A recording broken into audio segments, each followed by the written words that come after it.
Total زندگی 60 سال اگر ہو، ویسے تو پتہ نہیں کہ اٹھنے والا اگلا قدم کہاں ہے۔ ابھی راستے میں ایک عزیز کا یہ مجھے بتا رہے تھے کہ وہ ان کے ہاتھوں میں دم توڑ گئے اور یوں جو ہے وہ ہاتھوں سے نکل گئے، تو زندگی اتنی تیزی کے ساتھ موت کی طرف گامزن ہے۔ تو چلو 60 سال کی زندگی بھی پائی، اور یہ صحت بری زندگی کی بات کر رہا ہوں، تو وہ بھی 17 سال 20 سال لگا لیں، 30 سال لگا لیں، 60 سال ہی لگا لیں، اور آخرت کا ایک دن، صرف ایک دن، قرآن نے بتایا 50 الف سنہ، کہ اس کی مقدار بتائی قرآن نے کہ 50,000 سال کا ایک دن ہوگا۔ اس دن کے مقابلے میں یہ ساری زندگی رکھیں تو اس کے پلے بچتا کیا ہے؟ تو پھر اصل زندگی تو آخرت کی زندگی، اس لیے ہمیں آخرت کی زندگی کو سنوارنے کے لیے منصوبہ بندی کرنی چاہیے۔ خندق کھودتے صحابہ پر جب پیار آیا تو برجستہ یہی کہا، اللہم ان العیش عیش الآخرہ فاغفر للانصار والمہاجرہ، اللہ زندگی تو آخرت کی زندگی ہے، میرے انصار کو بھی بخش دے، میرے مہاجروں کو بھی بخش دے۔ تو اصل زندگی آخرت کی زندگی ہے، جس کے لیے ہمیں تردد، محنت، کوشش کرنی چاہیے۔ اس کا یہ مطلب نہیں ہے کہ یہ دنیا کی زندگی میں ہم بالکل بے بس ہو کے بیٹھ جائیں اور دنیا کی زندگی کچھ نہیں ہے۔ آخرت کی زندگی اس پہ مرتب ہوگی، اور دنیاوی زندگی میں دنیاوی برکتیں اگر ہمیں نصیب ہو جائیں آخرت کا خسارہ کیے بغیر، تو ہمارا دین ہمیں اس سے روکتا نہیں ہے۔ یہ جہان بھی اچھا ہو اور اصل اخروی زندگی بھی اچھی ہو۔ حضور علیہ السلام نے ایک صحابی کو دیکھا کہ وہ سخت کمزور ہے، بلکہ حدیث پاک میں آیا کہ وہ چوزے کی طرح کمزور تھا، اس کی کمزوری کو بیان کرنے کے لیے کہا گیا، سخت کمزور تھا۔ تو آقا کریم نے اسے کہا کہ تو اتنا کمزور ہے، تو نے اللہ سے کوئی دعا مانگی تھی؟ اس نے کہا جی میں نے اللہ سے دعا مانگی تھی۔ کیا دعا مانگی تھی؟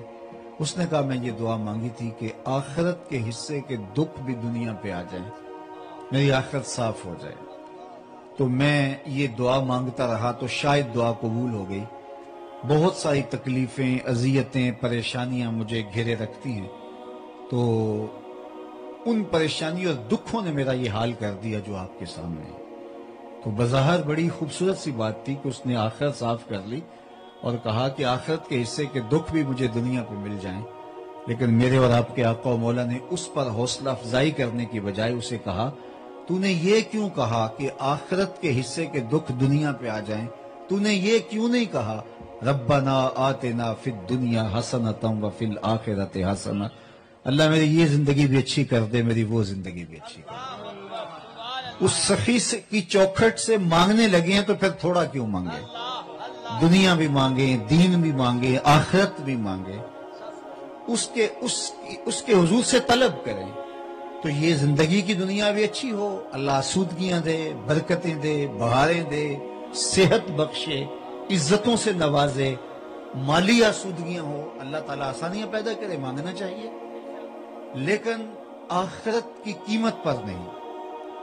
آخرت کو داؤ پر لگانے کے بدلے میں یہ دنیا اگر سواری جائے تو اس سے بڑی حماقت اور کوئی نہیں ہوتی، کیونکہ اصل ہماری زندگی آخرت کی ہے۔ یہ ایک 4 دن کی زندگی ہے، جب قیامت کے دن بندے سے پوچھا جائے گا کہ دنیا میں کتنا وقت گزار کے آیا، تو وہ کہے گا دن یا دن کا کچھ حصہ گزار کے آیا ہوں، یومن او بعد یوم، یا دن پورا گزارا ہے یا دن کا کچھ حصہ گزارا، کیونکہ اس کو 50,000 سال کے اس دن میں یہ 60 سال کی، 70 سال کی، 80 سال کی، 100 سال کی زندگی ایک دن کے برابر محسوس ہوگی۔ اللہ اکبر، تو کہے گا یومن او بعد یوم، یا ایک دن گزارا ہے یا دن کا ایک حصہ گزارا ہے، یا ایسا مکان تھا جس کے 2 دروازے تھے، ایک سے داخل ہوا دوسرے سے باہر نکل گیا، بس اتنا وقت ہی میرا دنیا پہ رہا ہے۔ اسے کہا جائے گا تو 100 سال گزار کے آیا، تو 50 سال گزار کے آیا، تو 60 سال گزار کے آیا، لیکن جب 50,000 سال کا ایک دن ہوگا تو وہاں یہ دنیا کے پلے کیا بچے گا، یہ دنیا کی حیثیت کیا رہے گی؟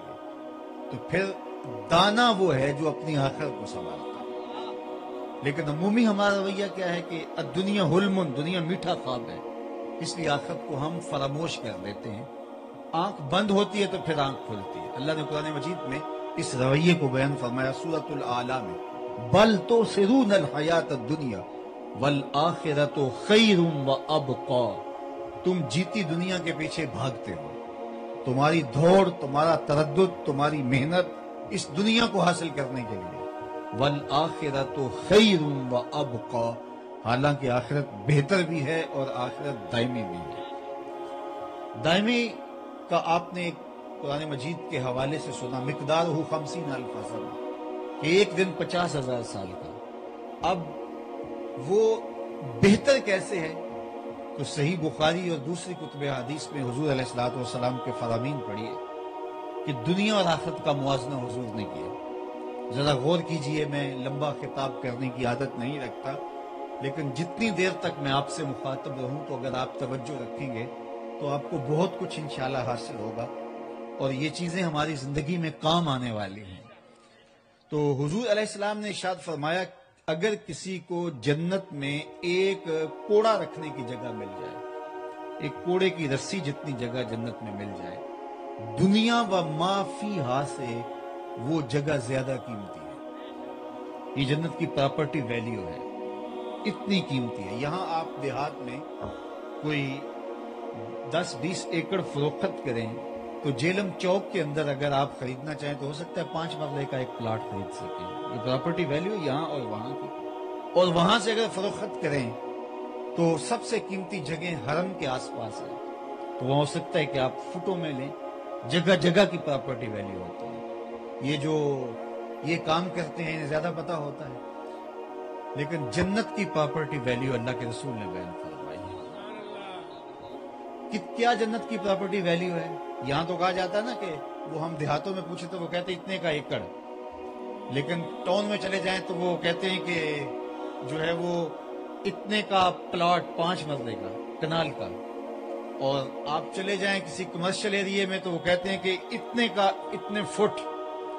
تو جگہ کے حساب سے جو ہے وہ اس کا انداز بتایا جاتا ہے۔ اب جنت کا اللہ کے رسول بتاتے ہیں ایک کوڑے کی رسی جتنی جگہ جنت میں دنیا و ما فیہا سے زیادہ قیمتی ہے۔ 7 بر اعظموں میں پھیلی ہوئی دنیا، اور لوگوں کے پاس جو سرمائے ہیں، مالیاتی اداروں کے پاس جو سرمائے ہیں، بادشاہوں کے پاس جو خزانے ہیں، زمین کی کوکھ میں وہ خزانے جو ابھی تک دریافت نہیں ہوئے، پانی کی تہوں میں اور سمندروں کی تہوں میں جو خزانے جو ابھی تک دریافت نہیں ہوئے، سارے لا لیے جائیں اور سارے جمع کر دیے جائیں، جنت میں ایک کوڑا رکھنے جتنی جگہ بھی حاصل نہیں کی جا سکتی، وہ جگہ پھر بھی قیمتی ہے۔ یہ جنت کی پراپرٹی ویلیو اللہ کے رسول بیان فرما رہے ہیں۔ اب جنت میں یہ سب سے اتنی جگہ کی قیمت ہے جو اللہ کے محبوب نے بیان فرمائی۔ اب جنت میں سب سے کم جگہ کس کے پاس ہوگی؟ تو وہ بھی صحیح بخاری اٹھائیے، اللہ کے محبوب نے فرمایا سب سے کم جگہ اس کے پاس ہوگی جو سب سے آخر میں جنت میں جائے گا۔ ظاہر ہے اصول بھی یہی بنتا ہے، جو جہنم کے رگڑے سے ہے کہ سب سے بڑا بدکار اور گناہگار ہے، بلکہ مسند فردوس دہلوی میں حضور نے فرمایا میں اس کا نام بھی جانتا ہوں جو سب سے آخر میں جنت میں جائے گا۔ تو خیر، جو سب سے آخر میں جنت میں جائے گا، بخاری کے لفظ ہیں کہ اس کو جہنم سے جب نکالا جائے گا تو اللہ جل شانہ کے حضور حاضر ہوگا، تو اللہ تعالیٰ اسے فرمائے گا کہ تیری کوئی آرزو ہو، تیری کوئی تمنا ہو، تو وہ کہے گا مالک یہ۔ حالانکہ اس نے دنیا کے اوپر تو جی بھر کے اپنی خواہشات کی تکمیل کی ہوگی، لیکن وہ غالب نے کہا تھا ہزاروں خواہشیں ایسی کہ ہر خواہش پہ دم نکلے، بہت نکلے میرے ارمان لیکن پھر بھی کم نکلے۔ ارمان تو نکلتے نہیں ساری زندگی، یہ بھی مل جائے، یہ بھی مل جائے، یہ بھی حاصل ہو۔ تو اللہ تعالیٰ اسے پھر بھی پوچھے گا کہ تجھے کوئی خواہش ہو، تو وہ کہے گا یہ۔ اللہ فرمائے گا اللہ کا ما تمنیتا، جو تو نے تمنائیں کی جا سب دیا تجھے۔ یہ سب سے آخر میں جہنم سے نکالے جانے والے شخص کی کہانی ہے۔ اسے پھر کہا جائے گا جنت میں چلا جا۔ اس کو تو یہ ہوگا کہ مجھے آراف میں بھی جگہ مل جائے تو کافی ہے۔ ایک ہے جنت، ایک ہے جہنم۔ جنت اور جہنم کے درمیان ایک جگہ آراف ہے، جہاں جنت والی سہولتیں نہیں ہوں گی اور جہنم والی سختیاں نہیں ہوں گی۔ یہ کافروں کے بچے جو بچپن میں فوت ہو جاتے ہیں یہ آراف میں رکھے جائیں گے، تو وہ تو یہ غنیمت سمجھے گا کہ مجھے وہاں جگہ مل جائے۔ چلو جنت میں تو سایہ دیواریں جنت میں مل جائے، جنت کے اندر جانا ہوتا ہے تو 1-2 مرلے کا جھونپڑا بھی مل جائے تو کافی ہے۔ وہ تو یہ ذہن بنا کے بیٹھا ہوگا، اللہ فرمائے کہ جنت میں چلا جا اور تیرے لیے جنت میں دنیا سے 10 گنا جگہ ہے. 7 بر اعظموں کو 10 سے ضرب دو.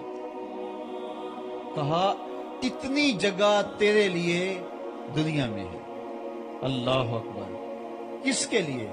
جو سب سے آخر میں جائے گا، جس کو ہم کہتے ہیں پھاڑا، سب سے آخر میں جو جائے گا، اس کی جگہ جنت میں کتنی ہوگی؟ دنیا سے 10 گنا.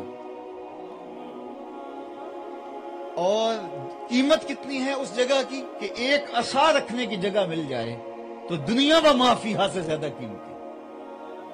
تو اس سے بڑا کوئی احمق ہو سکتا ہے جو دیوار رکھتے ہوئے ہمسائے کے 2 انچ دبا لے اور آخرت برباد کر دے؟ کسی کا پلاٹ دبا لے اور آخرت برباد کر دے؟ اصل آخرت ہے. بل تو سرون